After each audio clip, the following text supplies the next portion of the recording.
I think human beings are God-making creatures. I think any place from the Polynesian Islands to the Eskimos to the Amazon, you'll find people making gods. Usually out of what's at hand. I had a little bit of a fight with my parents when it came time to go to high school, because they would have had me go on to the Catholic all-girls high school where there was a really sort of weak art program. It was surprising. And the public high school had a really strong art program, and so that finally swayed them, and I got to go to sort of step out of that box, which was starting to chafe already by that age. But I did do classes anyhow to be confirmed in the church and so forth, because that was my parents' wishes, and so I was living under their roof and I did what they said, and then I pretty much became an adult in the eyes of the church, and I never went to church again.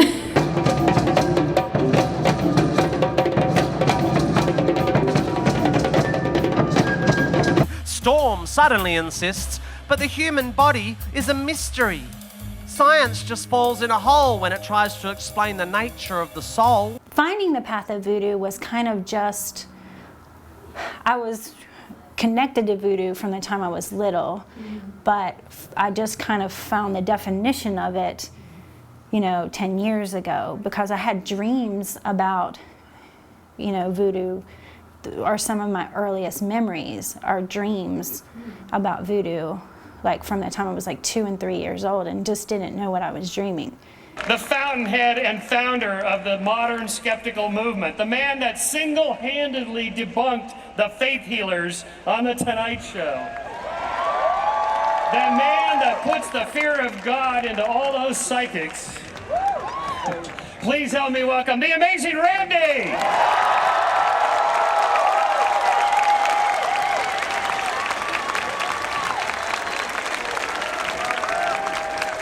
It's not necessarily a voice, it's more, sometimes it's just knowledge. Sometimes I can know something that no one's ever told me. Or sometimes it's a feeling where it's like, oh, I definitely have to tell this person something. And I'll just feel that I have to speak something to someone. One of the mechanisms that religion utilizes is decoupled cognition, and it's a fancy word for the following: that we can decouple our cognition in time and space, which means I can think about a conversation with somebody in the future. They don't have to be present. I can think about a conversation in the past with somebody. They don't have to be present. I don't have to have them present to have a complex interaction with them.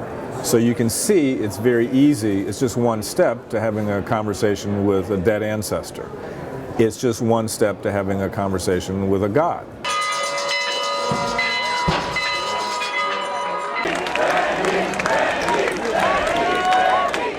I have an announcement before I begin, ladies and gentlemen. This may be a disappointment to the majority of the audience here, but due to the inclement weather and the fire regulations, I will not be doing my naked dance on fire. I know this is a great disappointment, but I'll try to make up for it with something else. Each priestess needs to have a divinator, needs to learn how to divinate, and that is the tool that I use to divinate, to be able to look into the. I don't need cards. I can kind of intuitively look at people and give them a message that they need, and Spirit talks to me in my heart all the time, but it's much easier if you're going to sit for half an hour or an hour to have something for that person to focus on, and then be able to pull from there, because Spirit gives just as much of the message as the cards do. And I remember at other revivals when the kids my age and as teenagers would go up and cry and confess to being a sinner. And I literally remember sitting there one night and really thinking, all of this is just not truth. Science is just how we're trained to look at reality. It doesn't explain love or spirituality. How does science explain psychics, auras, the afterlife, the power of prayer? I'm becoming aware that I'm staring. I'm like a rabbit suddenly trapped in the blinding headlights of vacuous crap. So what is your thought on the Mayan calendar then? I think that we are due for a change of state. I think we are going to meet the neighbors, and I think that the neighbors are, I think that there are a lot of neighbors. I think that we will be more or less essentially welcomed into what amounts to being a United Nations of I guess you would call it civilized worlds. And So like extrasolar intelligences. Yep. But not that specifically. Not all, incarnated beings in bodies like yours and mine. It gets very complex and interesting and very, the more you start talking about it, the more and more you build up things whereby you would say, well, I can't believe in that. Or, I need some evidence about that. But most of the neighbors exist on a higher plane than we presently occupy. Angels are extraterrestrials. It's like when you really look at that, even within that whole Christian view of the beings, the heavenly beings, they're extraterrestrials. In the Pentecostal church, we had a drum set and electric guitar and people screaming and shouting and calling out in tongues and passing out in the spirit and calling out demons. Did you ever speak in tongues yourself? Yeah, it was really interesting. I babbled in church. It was very similar to taking a whippet is the best thing I can attribute it to. Mm-hmm. Which you can either do through just a breathing exercise or, when I was in high school and college, I sucked the stuff out of the whipped cream can. It feels the same way to me when I would feel that speaking in tongues or falling out in the spirit coming on. That's what it feels like. That's neat. It's neat, yeah. Like physiologically, it feels the same. Did you know what you were saying when you were speaking in tongues? No, I didn't. It was just blah, blah, blah. I had no idea. I just felt really good, very free. I cried a lot. I felt really clean for some reason, just like I was emptying myself, and just very connected to something greater than me. So what we did is we had a tape of a guy speaking in tongues. And so we played it for him. And then he said, oh, this is what he's saying, blah, blah, blah, blah, blah. And we say, great. And a year later, we bring him back that same tape. And he goes, oh, he's saying something totally different. So I was like, I think this is bullshit right here. It's just, it's like with people who think they have psychic powers. It's that drama for their mind. And they're acting it out. I will tell you that some of my information comes from channeled writing from purported ET sources, and that even the ETs are not sure what's going to happen. They have thoughts about what's going to happen, but they don't yet really know themselves. The main spiritual supernatural practice that I was involved in was tarot cards. I had these beliefs in reincarnation, I had this belief in astrology, I had this belief in the consciousness of subatomic particles, oh my God. But the main thing that I was very engaged with was tarot cards, and I think honestly because they were really pretty. And I would do tarot card readings for myself and for other people that would seem just really spooky, that would just seem, it's impossible that I could have known that about, if I'm doing a reading for somebody else about their love life or about their career. And I'll do this reading, they go, I don't understand how you couldn't possibly know that. It's just like really curious. Okay. So let me know what that is when it happens. And of course, now that I've studied up on this a little bit more, I understand about how cold reading works. I understand that, there's this psychological technique that can happen consciously or unconsciously where you're picking up on people's, unconscious cues and, you're asking kind of these very general questions that people say, oh yeah, that's really right, and then you kind of hone in. I don't know this, but the Mayans say that the ensouled entity, the being, that is the Earth itself, Gaia, Mother Earth, is going to graduate from the third dimension and go into the fifth dimension. And some of us will go along for the ride.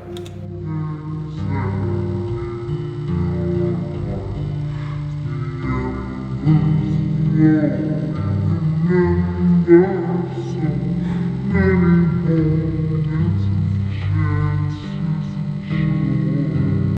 story the one story that I feel most drawn to is the one where the extraterrestrials came down and bred and pretty much created experiments with the humanoid beings that were already here. Now, these weren't humans as we know ourselves to be now. So that for me would support the theory of evolution. That was some type of an upright humanoid being, but maybe not Homo sapien. I see. Okay, Right. And that they mixed DNA and kind of ran these experiments and had these beings that created what we know more as the Homo sapiens to mine gold and do things for their other planets. They put us in slavery, basically. That's another story that maybe not a lot of people know about. Right. But I actually think that that's a little bit more believable than the other two. Ultimately, it's never wise to believe anything without reason. And that is exactly what religion demands that you do. And not just religion, but I mean every other kind of pseudoscientific whack job woo that people want to conjure up. I know atheists who seemingly are very intelligent people, but they still believe in herbalism and homeopathy and extraterrestrial invaders in our government and other such things. The Mayans were all about the Pleiades and even had what amounted to landing strips for them. It's not. If you start looking into this and you can suspend the idea that it's preposterous, it starts to make a lot of sense. There's evidence worldwide for the idea that we've been visited not just once but many, many times by many, many groups with many, many agendas. The show isn't based on the idea of denying supernatural phenomenon. It's never on our radar because there's no scientific basis for testing it. Do you think that there is supernatural phenomenon that exists? No. I absolutely believe there are things we don't understand about quantum physics or the relationship between particles and how space-time works. That's what I think is the unanswered mysteries. I don't think those are answered by people coming back from the dead or having telekinesis. And I love one explanation that someone told me one time, which I thought was fascinating. It's even an indigenous healer said, "Oh, well, Jesus understood electron spin." Now, this was interesting to me because the ability to understand the atomic structure and to interact with it in a different way to facilitate healing or to walk on water, so that takes spirit and quantum. It's just yet another thing where spirit and quantum physics kind of. Our very most powerful scientific model for understanding the physical universe, quantum mechanics, essentially has brought consciousness and belief back to the forefront. It's really easy with these sorts of methods to remember the hits, to remember the time that it told you should stay single right now and that was really the right decision, and you forget about the times that it told you should really stay in this relationship and that was a terrible decision. Are you... You're looking at me so funny. Oh, okay, what does that card mean? Well, it's got like, I want to say, be honest.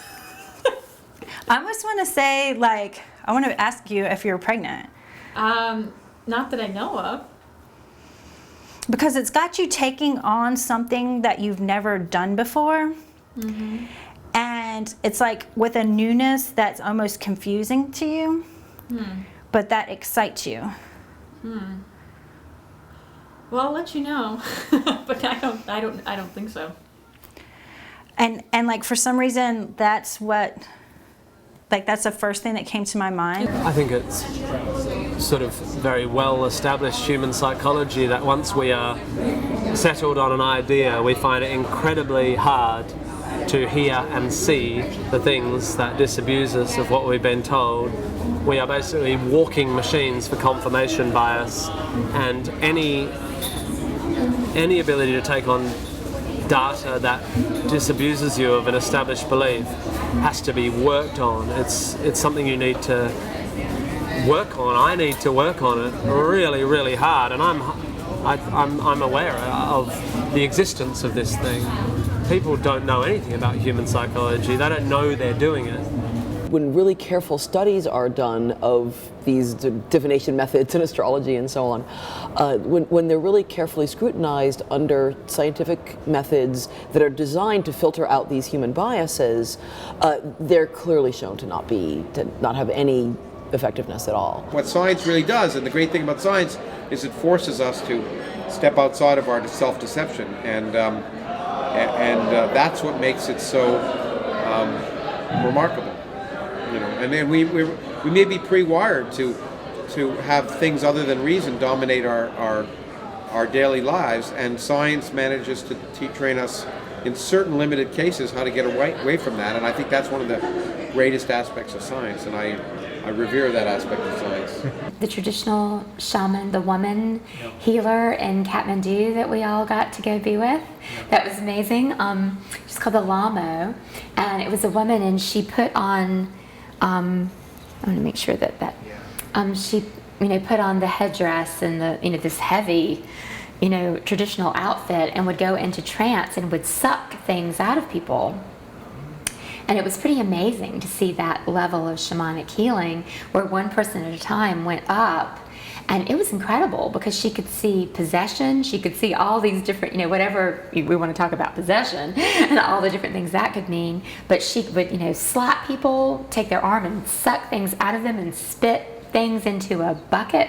What kind of things that would come out? Like pellets, metal pellets and mucus, and I mean it was amazing, and the skin wouldn't be broken, like a giant bruise would form immediately, but she would literally be spitting things out of her mouth, and that was really quite fascinating. And there was a young boy who was part of our group who had been really disturbed for quite some time, and he went up and she just walloped him. I mean, it was amazing, just basically, and his parents were on the trip, and they were just like, oh my goodness. and she basically, with the translator, said that a friend of his had died and hadn't completely crossed over and was staying in the astral field and eating his energy, and she had to forcefully, but with love, but ferocious compassion, like send that away. We offer $1 million to any person or persons who can provide evidence of any paranormal, occult, or supernatural event or power of any kind under proper observing conditions. We ask that they make application formally by signing a document which is on our webpage, and they send it in after being notarized, and then we talk about terms for what the protocol will be. Do you have any suspicion that maybe this was like a kind of a magic trick that a magician would do with sleight of hand, sucking things out? No, but I don't live in a lot of doubt or judgment. Look, Storm, sorry, I don't mean to bore you, but there's no such thing as an aura. Reading auras is like reading minds or tea leaves or star signs or meridian lines. These people aren't plying a skill. They're either lying or mentally ill. Same goes for people who claim they can hear God's demands and spiritual healers who think they got magic hands. By the way, why do we think it's okay for people to pretend to talk to the dead? Isn't that totally fucked in the head? Lying to some crying woman whose child has died and telling her you're in touch with the other side? I think that is fundamentally sick. Do we need to clarify here that there's no such thing as a psychic? What are we, fucking two? Do we actually think that Horton heard a who? Do we still believe that Santa brings us gifts? No, she didn't plant them in her mouth. Yeah, it's hard, for some people to believe that would happen, but then other people go to, John of God in Brazil, and that kind of thing happens too, so. And do you think he's also of the same sort of thing, that he has some sort of a supernatural connection, and he's not like... It's not fake. Right, no, I don't think these things are fake. I mean, I do believe that there are people out there being fake and doing it, but I don't believe John of God is fake, or the shaman I saw in, How do you know which ones are fake and which ones are real? How do I know? How does anyone know? Wow. Well, most lies eventually are revealed. Someone who isn't in integrity can't keep the illusion going forever, So you know what I'm saying? That level of authenticity, and with her, it had been there for a very long time, and it was palpable in the room. And I think also, like, I haven't personally been to John of God. I don't really know that much about him except from people telling me, but that same kind of energy is there. Now, philosophically, I'm both an atheist and a skeptic, but just who and what are we skeptics?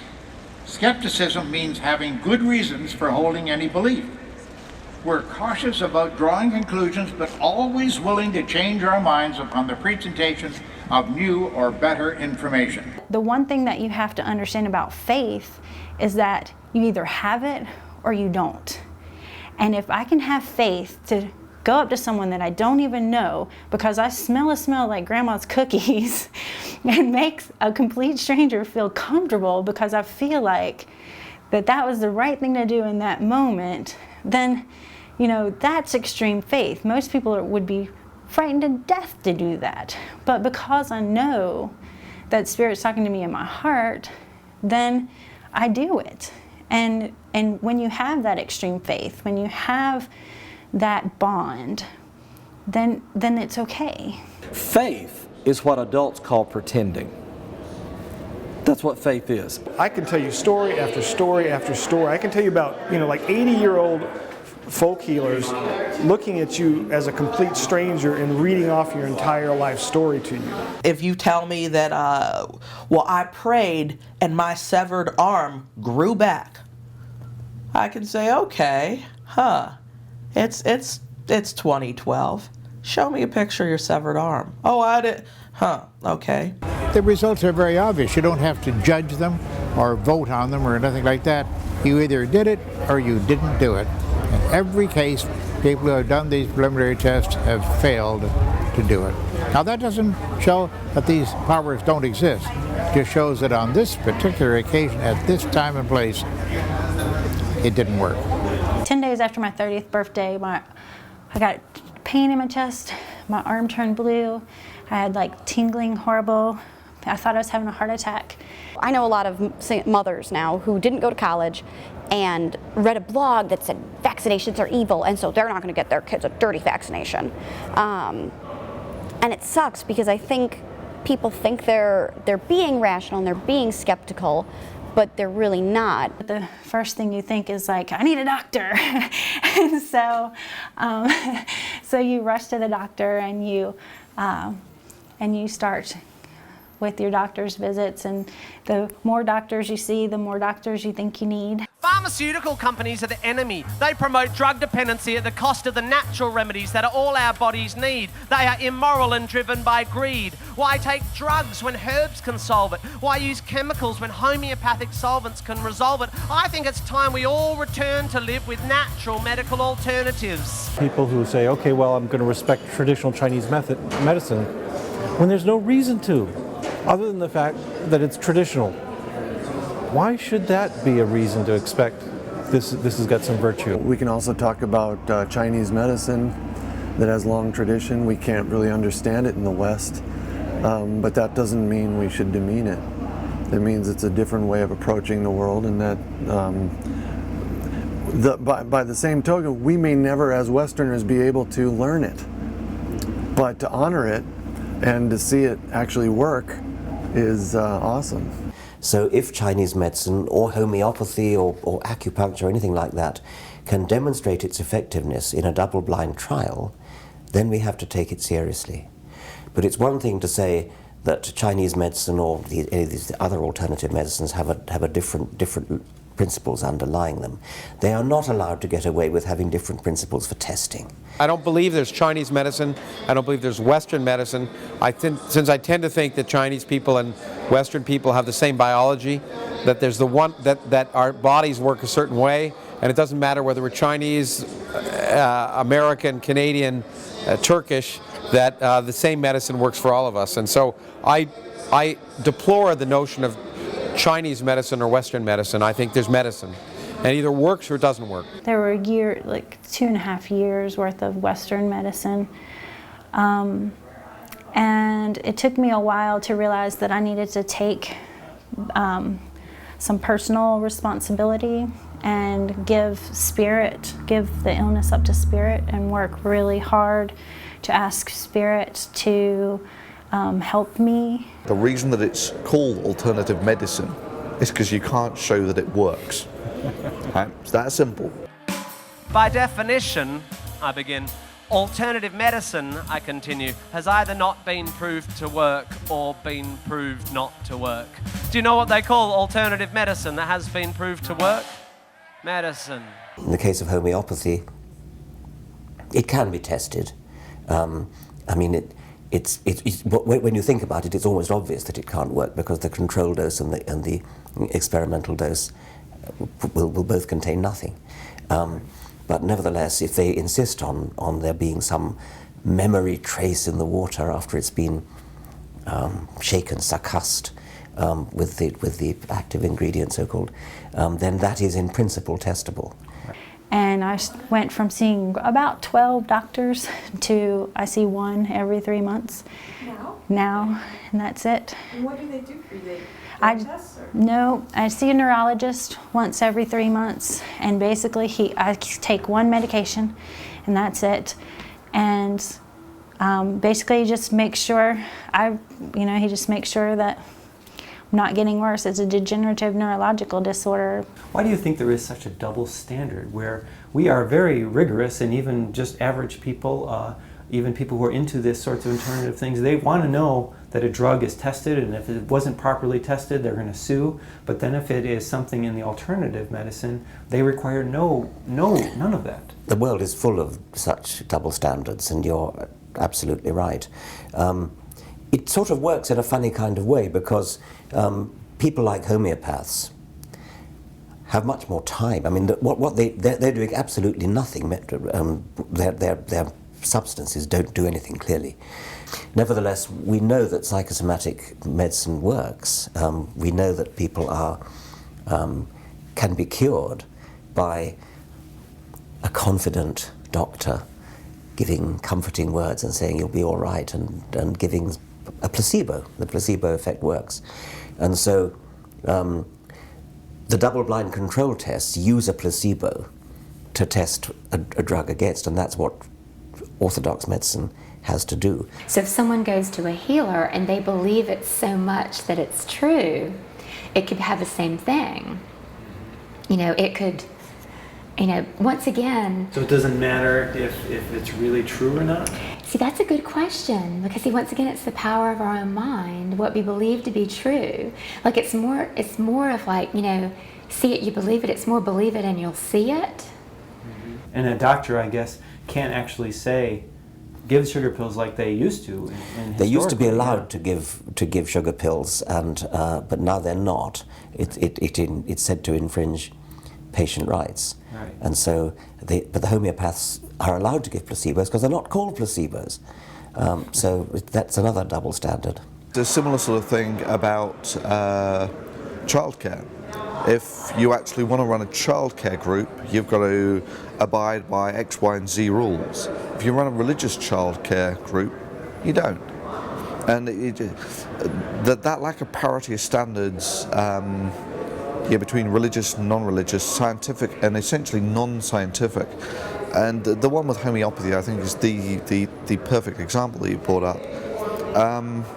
You don't have to prove any of the claims that you make, and this basically means that you can sell any voodoo that you want. I know in my heart, what I can feel, and it doesn't matter what definition, what religion I put on it.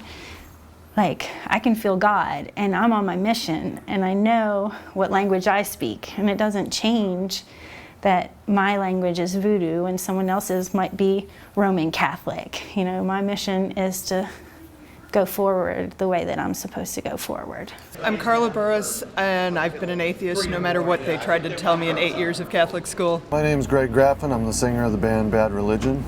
I also teach evolution at Cornell University.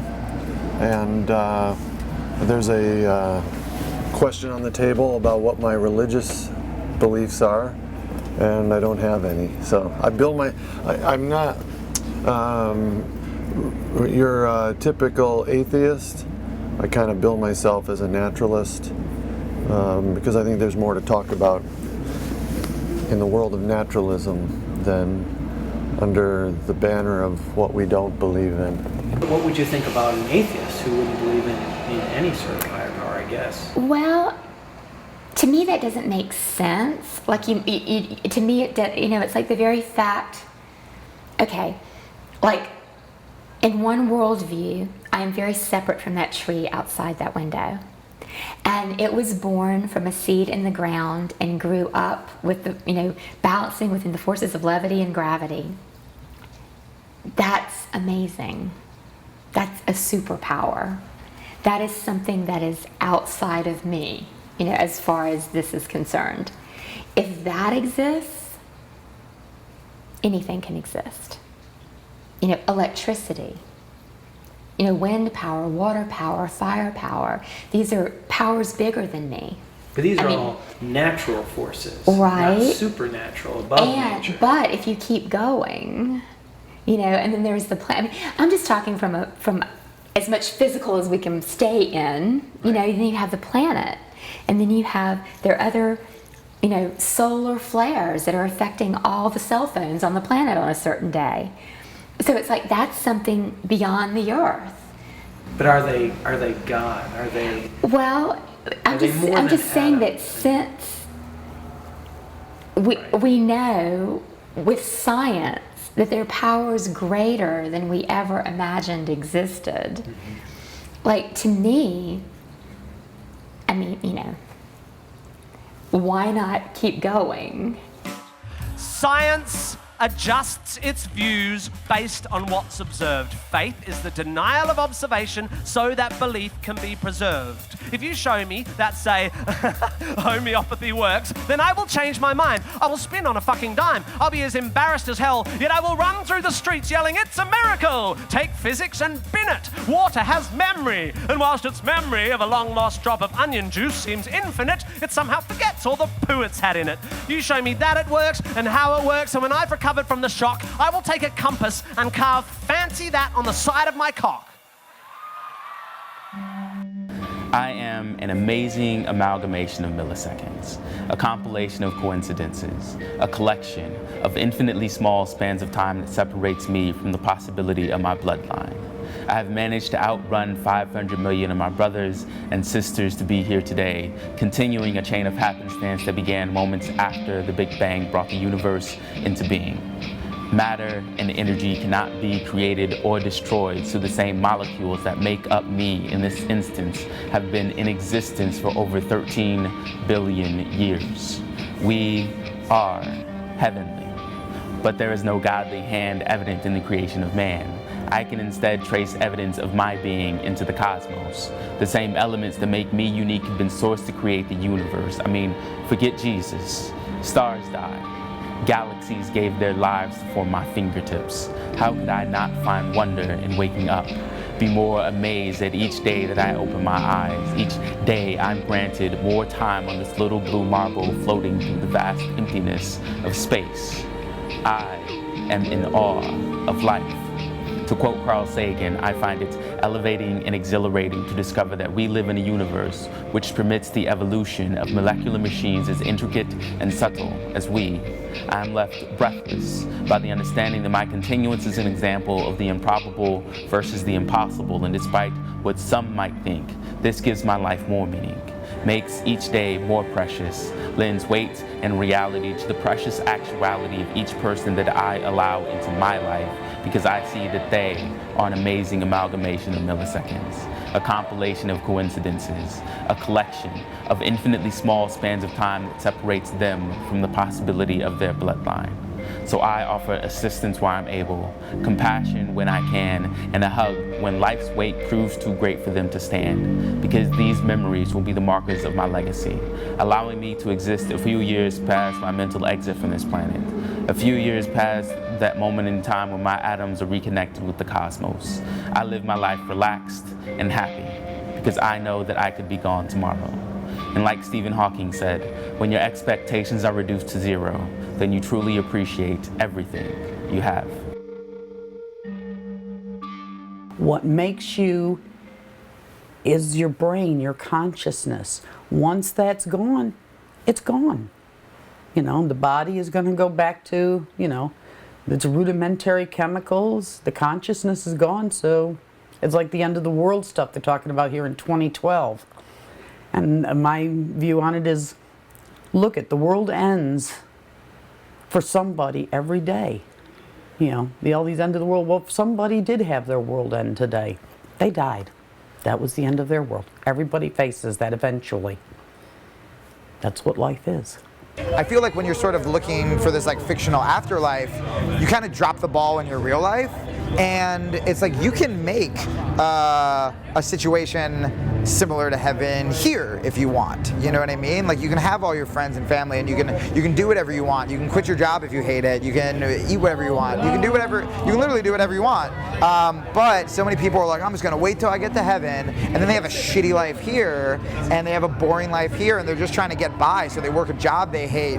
They, you know, have kids maybe if they don't want to have kids, and they just make all these bad decisions. But it's because they're like, heaven's a coming, and it's like, dude, you're blowing your one chance.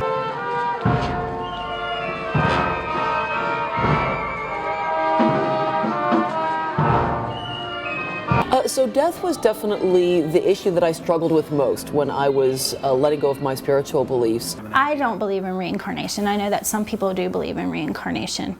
I do believe in reincarnation, so I think that even though the physical body changes and becomes less, you know, there's nothing in it, no animation, I think that the life force that's in us doesn't end, it just changes its form. Mm-hmm. But I can't say whether it comes back into another being or whether it's just out there somewhere. Mm-hmm. But I think what makes me me is not my body, it's what's the force inside me, and that's eternal. That's what I believe. So do you think you've had multiple past lives? I do. I have memories of things that I can't explain, certainly. We're running into people that I know I've met before, but not in this lifetime. Yeah, I definitely believe in other lifetimes, both on this planet and other ones. Do you think everybody who has bad things happen to them, are they all related to your karma and from previous life, you think? Yes, it's their karma, what they choose to be in their previous life, so they have to pay the price if you do something bad. If you do something bad, you have to go to prison, so if you don't do anything, if you do everything good, no one can take you to prison. And what about, say, somebody who was born like crippled or something? Is that related to karma, or is that? That's also their karma. That idea that people who are born into poverty, who are born into misery, who are born into illness, who are born into, you know, being, you know, crippled or something like that, that it's their fault, that they did something in a bad in a past life and they're being punished for it, that's unconscionable.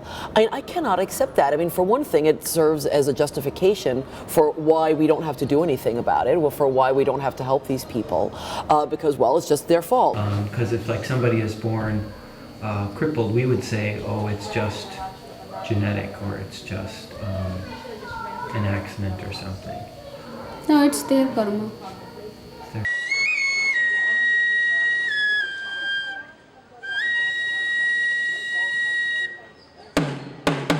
What would you say to some people who would say, well, that's kind of like blaming the crippled child for their own disease? That's soul's misuse of independence. It's not the child, that's his present incarnation, if you will. It's his present birth. He may be innocent in this life, like a crippled child, and you feel compassion, you feel sadness, that, oh, such a sad thing has happened to this person, but why? Our question is, why has it happened? God isn't arbitrarily saying, okay, you be crippled and you be a world-class athlete. Does that make sense? Mm-hmm. God isn't arbitrary. He's giving, he's called, in Sanskrit, say karma phal datta. He's rewarding the results of our past. Pretty much like when you die in the afterlife, you just black out and that's the end of your legacy. So I think just leave an impact while you're here. I believe that we all have a soul that is separated into three compartments. Like one part of ourself goes into what would be heaven, would be like eternity. One part of us gets absorbed into God, into the universal energy. And then one part of us stays behind to make sure that everyone that is left behind here can be helped, because we need to hear those messages. We need to hear that whisper in our ear of, Uncle Bud who wants to say, hey, good job at the baseball game, or whatever it is that you need to hear. I highly recommend cryonics for everyone and everyone's pets. My 2 dogs, Muffin and Cupcake, are already signed up.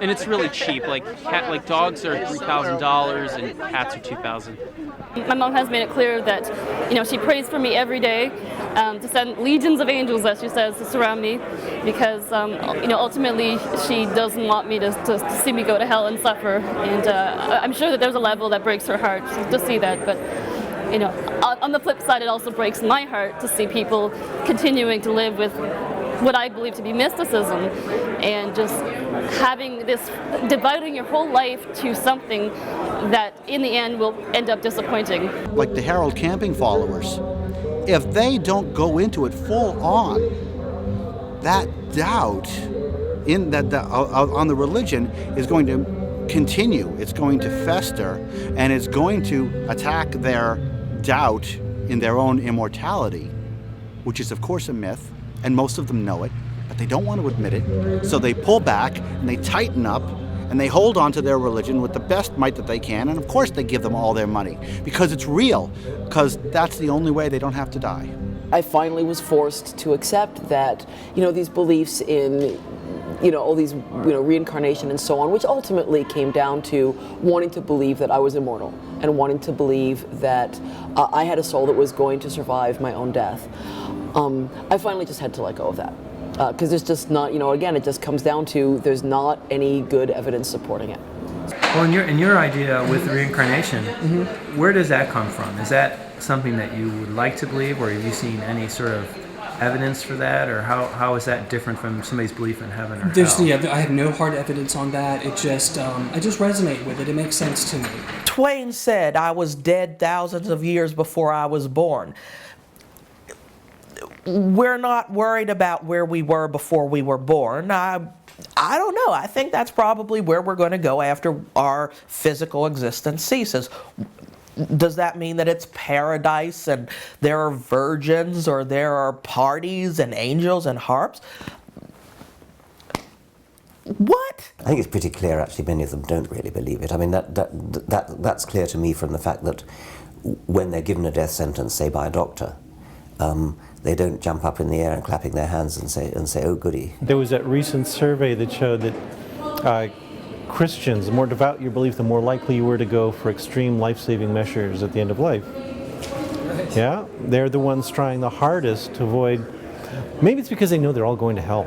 That could be it. Maybe I have an empathetic idea that they have the answers because they're just afraid, and the answer makes sense to their fear. I'm not afraid. I'm not afraid of dying. I'm not afraid of an afterlife. I'm not afraid of, am I going to go to hell because I didn't live some sort of correct life? I'm not afraid of any of that. And for me, I can look at that and say, that is a fucking brilliant way for a hierarchy to maintain control of its citizenry.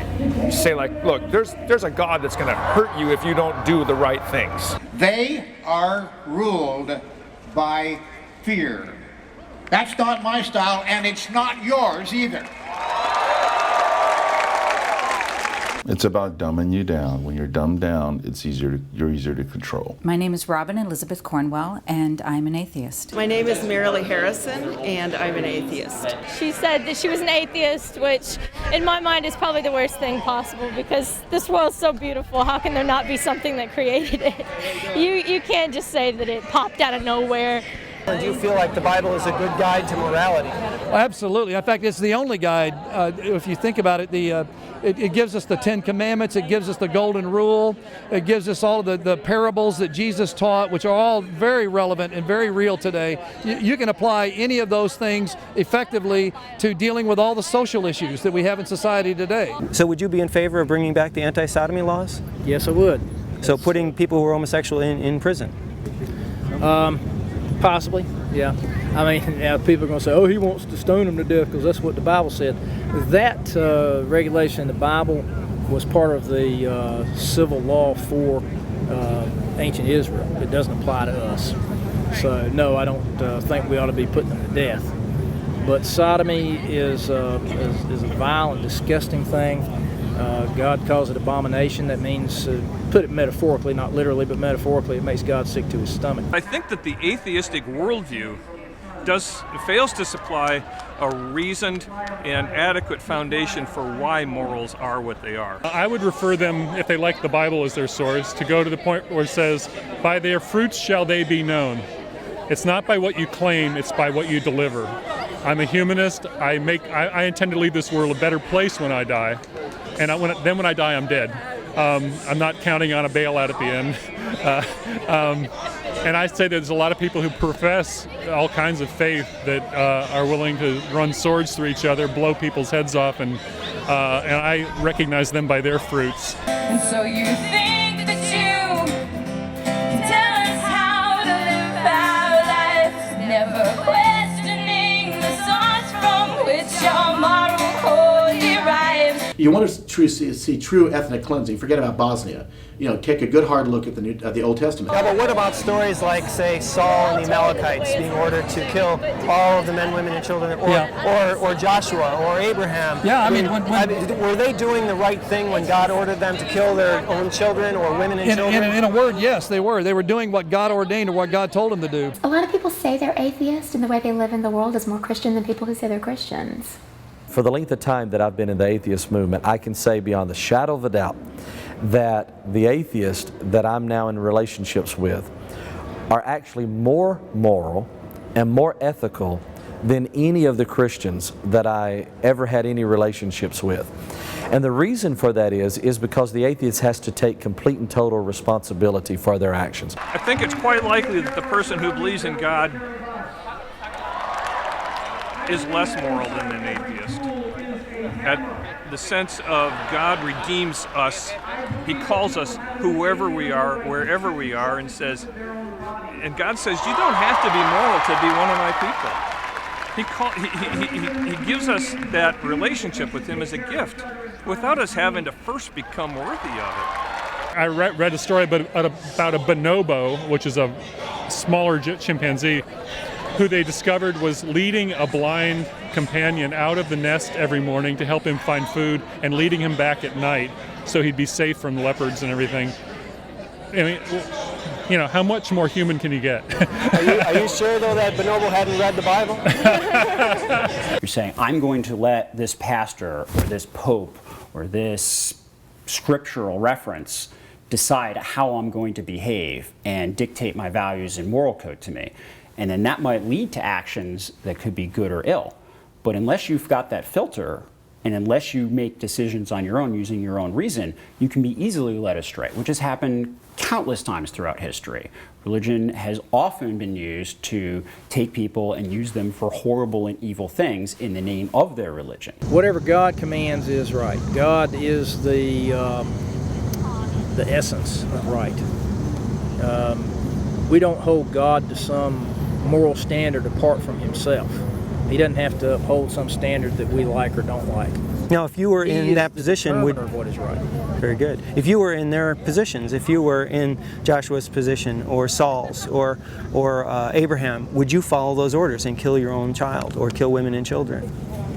Well, thank God I'm not in that context. If I were, if I were part of ancient Israel, I'd have to obey God. If you were in their position back then, I would have had to do what God did. That would be following your faith. You would have to do you would kill women and children. At that time, yes. And you know what? You and I, neither one, will know why He told them to do that until eternity comes, okay? Until God shares with us why that was important.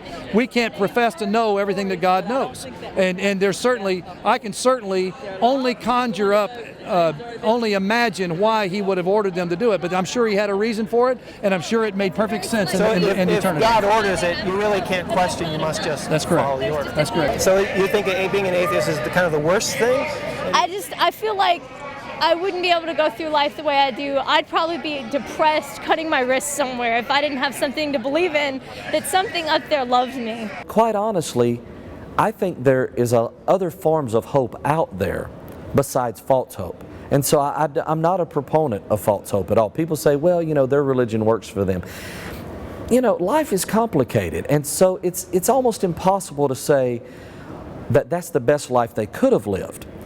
What if they didn't have religion? What might their life have been like? My name is William Francis, and I don't think that I have a religious belief anymore.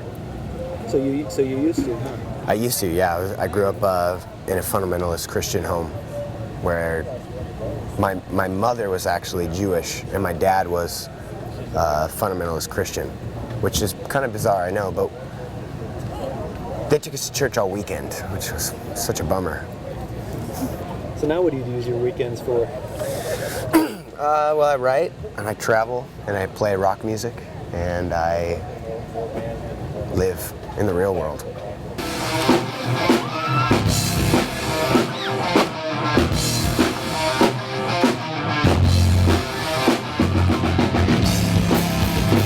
I guess the better question is not is a Christian more moral than an atheist?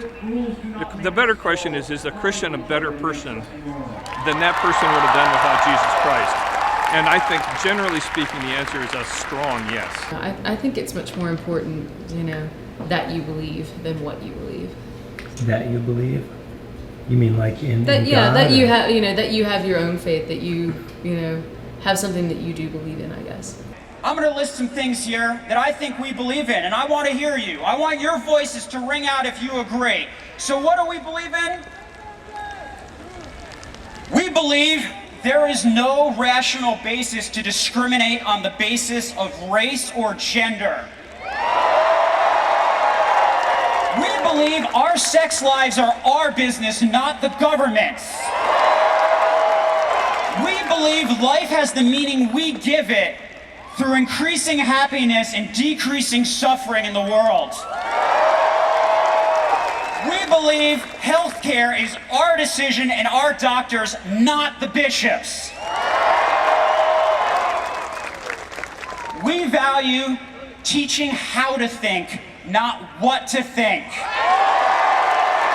We value science over the supernatural as an explanation for the world around us. Life is full of mystery, yeah, but there are answers out there and they won't be found by people sitting around looking serious and saying, isn't life mysterious? Let's sit here and hope.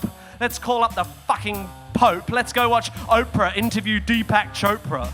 If you want to watch telly, you should watch Scooby-Doo. That show was so cool because every time there was a church with a ghoul or a ghost in a school, they looked beneath the mask. And what was inside? The fucking janitor or the doo-doo around the water slide. Because throughout history, every mystery ever solved has turned out to be not magic. Intellectually, most atheists find peace and humility knowing that we don't know. That's a totally different thing. It's okay not to know. In fact, not knowing is what drives science. I am full of this sense that it's ridiculous that we need to be saying this, that it's laughable that we need to be saying, that magic's not real, right? It's very important to me that they come to this realization on their own, using their own critical thinking skills and realizing, like, wait a minute, this story can't even make sense. How can he fit through this chimney? How can he go to each house? This just makes no sense. So it's really important to me that the kids have an opportunity to solve this problem on their own, especially because they don't have a God to realize that doesn't exist. So Santa kind of fills that gap. Did you believe in Santa Claus? I did, actually. And it was a very, very fun part of my life, believing that someone came down my chimney and gave me presents. Do you ever worry that maybe you'll feel the same way about your religious beliefs, that Jesus is like Santa Claus? To be honest, yes. I have worried that Jesus would end up being this fictional creature that they lied to me about all my life.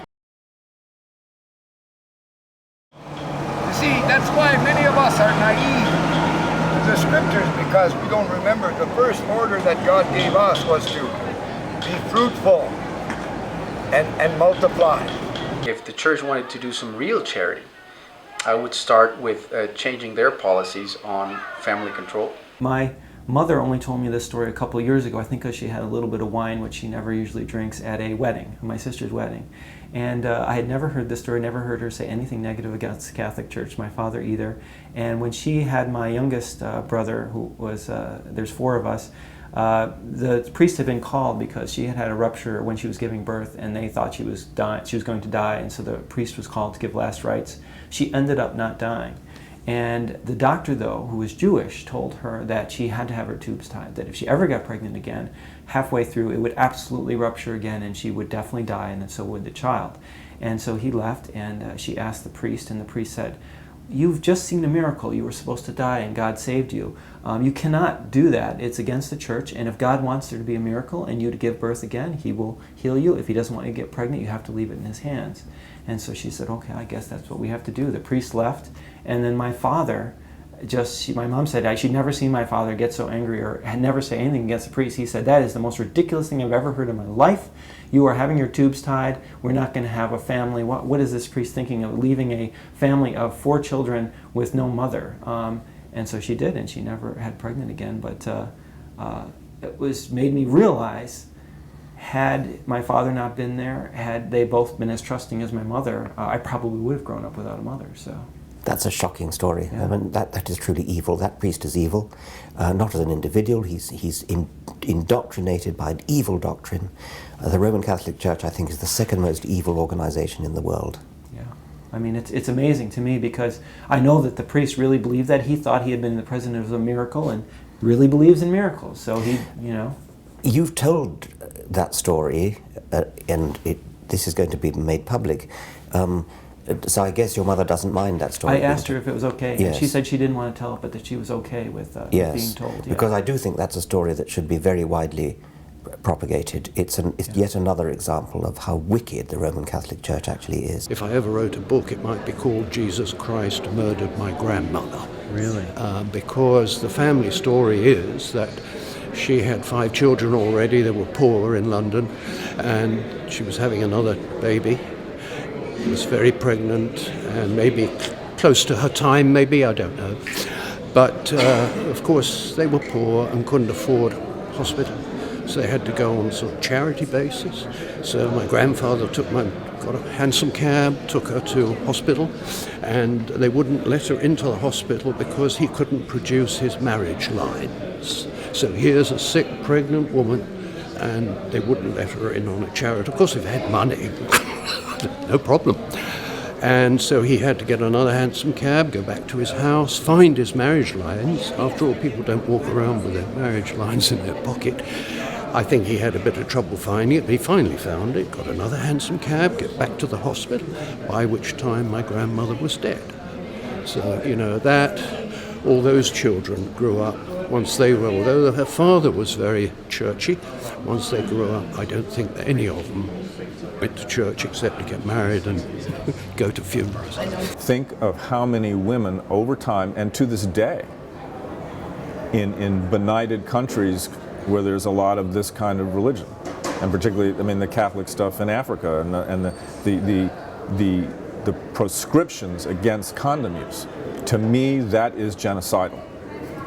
And that is one thing that, we can talk about this in interesting terms about the psychology of religion, and we now understand it. But as we speak today, religion is murdering people. It is responsible for people's deaths. And I feel that we should never lose sight of that. At the root of the contraception discussion, which I find the most important one in a Latin American context, is a mentality that is dishonest and I suppose you could call it sadistic. I know it sounds very harsh, but I think at the core of it is. It is dishonest because you are advocating that people should have as many kids as God blesses them with. That things will sort themselves out somehow. But what we see in practice is that things do not sort themselves out. 50% of Guatemalans live in extreme poverty conditions, and they continue to have a huge amount of kids. Once you've created this situation, then you put a spin on it and say, yeah, there's a lot of poor, but poverty is a gift from God, or some people need to carry a very heavy burden. You think that suffering is part of some great plan that's been devised. I wonder when we'll be rid of your lies. Atheists aren't angry because we're selfish or bitter or joyless. Atheists are angry because we have compassion. Atheists are angry because we have a sense of justice. Atheists are angry because we see millions of people being terribly harmed by religion, and our hearts go out to them, and we feel motivated to do something about it. If you really cared about children, you would not sit there and cut prenatal care. You would not sit here and let their parents be able to go off of unemployment early, even though it's federally funded. You would not sit here and cut Medicare if you really truly care about human life. So you only care about someone until they're born, but after they're born, it doesn't matter. So to me, that just is ridiculous. Again, I do think it's unfortunate that we have to fight for it, but I feel as women, we should not give that right back, and we need to continue fighting, just like that Texan representative. I was so proud of her, and as women, we have to keep putting on that pressure, because how would a man feel if we said, and I will say this, that they cannot use Viagra? Or what if we said that, well, you know what? It's God's way of saying that you should no longer be making babies. So, you know what? You should just not do it, right? Because isn't that what they say about us women and abortion rights? Yes. So no, they should not touch our rights just like we don't touch their rights.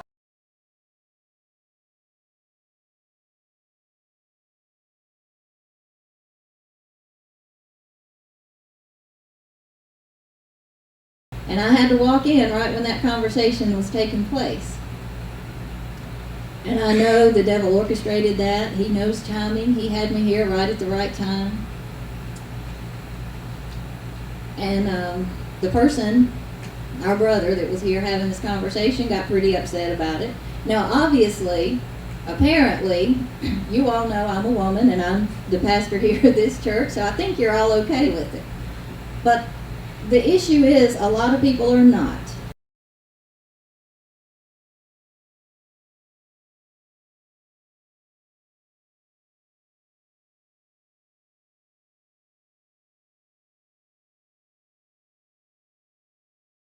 The only way we can answer is through the Word of God. We have to back up what we believe and what we do with what the Word of God says. Because if it doesn't line up with the Word, then we don't need to be doing it. And our arguments or our defense is really, doesn't hold any water. Religions oppress women. And every society that's become secular and reduced its religiosity has increased its industrial production and the liberation that women have. I mean, look at Sweden, look at Denmark. I mean, Germany, they're all countries that are low in religiosity, high in the value of women to the society, and there's much less oppression. And it's all based on religion. And nobody wants to say that out loud. Many Western intellectuals who are enjoying secularism in their own countries are not agreeing to criticize Islamic oppression of women for fear it might hurt the religious sentiments of Muslims. Let your women keep silent in the churches, for they are not permitted to speak. They are to be submissive, as the law also says. And if they want to learn something, let them ask their own husbands at home, for it is shameful for women to speak in the church. This is about eradicating a woman's right to take her full place in society, her education, her career, and how she chooses to live her life. I do not permit a woman to teach or have authority over a man, but to be in silence. There again, he's telling the women to be silent, right? For Adam was formed first, then Eve, and Adam was not deceived, but the woman, being deceived, fell into transgression. This is the radical Christian's invisible burqa. And we are here today to tell the world, we will not allow radicals to send women back to a position of enslavement. The hypocrisy of being worried about a set of religious laws, the Sharia laws, and at the same time claiming that they are not imposing their own religion on the populace, when clearly church versus state is not being observed here. We have the law of the land from the Supreme Court, Roe v. Wade, and if one has a religious opposition to abortion, one can convey that to one's fellow congregation members, one's personal family, and one could work to prevent abortion. And the way you prevent abortion is by funding family planning. I saw a sign the other day that said, if you can't sell your daughter for 4 cows and a goat, you've already changed the definition of marriage. The Greek word in this translation for the word woman is also interchangeable. It can be translated woman or wife. Now, the New Testament was written in Greek, so occasionally it is important to know what the Greek word actually means or how it could be translated. So if we go back and read this passage, does it mean all women for all time, forever and ever? Or is he talking about the relationship between a husband and a wife?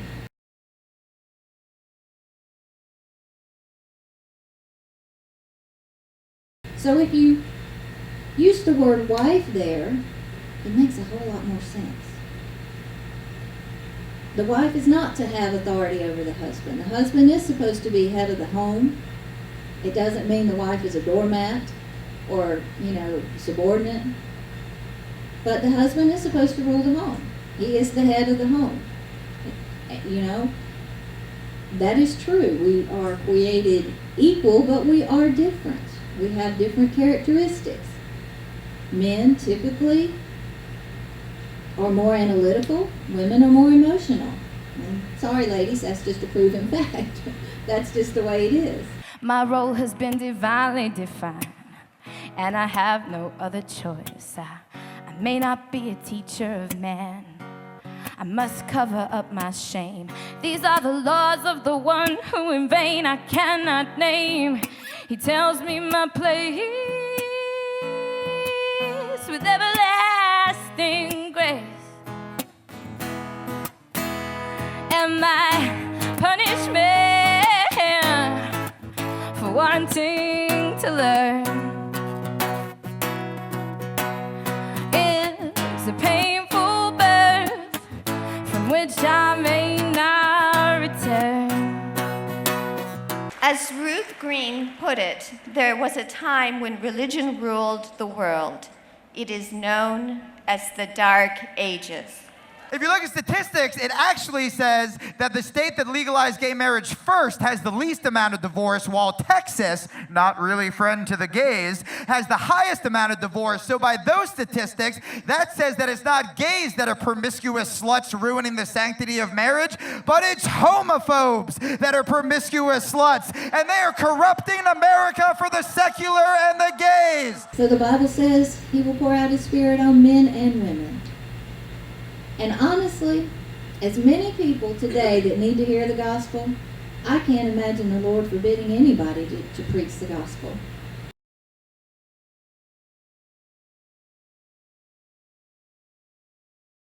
My parents are actually missionaries in Mexico. My parents are missionaries in Africa. They're actually there right now. My wife and I, with our jobs as painters, we travel a great deal to traditional cultures and tribes, and we run into a lot of missionaries in these places. And one thing that I have found is it almost seems that they come in, and some of their success, a lot of their success, is the fact that they come in and they bring in technologies like water and electricity and teaching people different, more modern ways of farming or these sorts of things. And they're almost using that to say, hey, look at what our God has created. And so, you can get these technologies. The conversion to religion, are they using that almost taking credit for that when they really shouldn't be? That is so irritating, and I think it's happened ever since missionaries first started going to such places.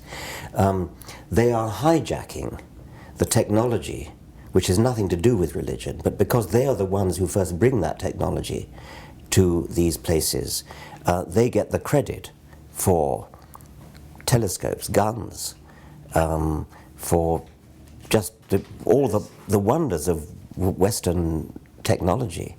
and the tribes that they visit attribute this to their God rather than to their science, which is well, ironic's too weak a word. They say, okay, let's give credit to religion for this, but I say no. Give credit for the fact that we moved out of the Stone Age, that we built new tools, that we built new ways of living on human ingenuity. That's what's done the work. There has been no God going, poof, here's the way to build a cell phone. No, it's all been us. Take credit for it. Don't give it to religion. They don't deserve it. I call myself evangelical because I go out and say, no, bring truth wherever you may. Speak truth every chance you get. Truth, to me, requires a burden of proof. Otherwise, it's just the rantings of crazy people. De la madre, que sea para ti como corona a tu cabeza. Esto quiere decir, querido joven, que quien no quiere escuchar consejos no llegará viejo. The only way to do science is by humor, it seems to me, because it's the only way to get people unintimidated. Well, it could be. It's the only, I mean, politics is very dry. I'm going to stand in 8 years, and Why 8 years? Because I have my career to put to bed, and I don't want to shoot it in the head before I've done all my plays. Have you talked to what's his name here, the senator? Senator Al Franken. I donate to his political action committee. You can ask him whether. No, I know him very well because I'm going to see him in 2 days' time. So he's already doing what I'm planning to do.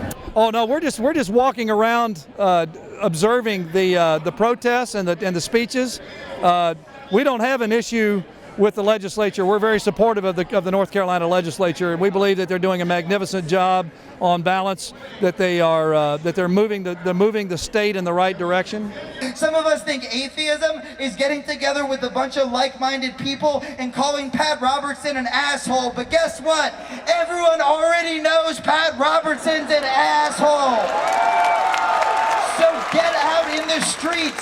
Do what we did today. Let today be the beginning of a lifetime of fighting in the name of goodness instead of God. Because we are so screwed right now as a country that if a Muslim wants to fight with me to get gay marriage passed, I'm gonna fight. If a Christian wants to march with me to end the wars, I'm gonna march. But I would rather it be with every single one of you. I would rather be on the front lines with all of you, so that when people say, why are the atheists here, we can say they're here to help. No more bad laws.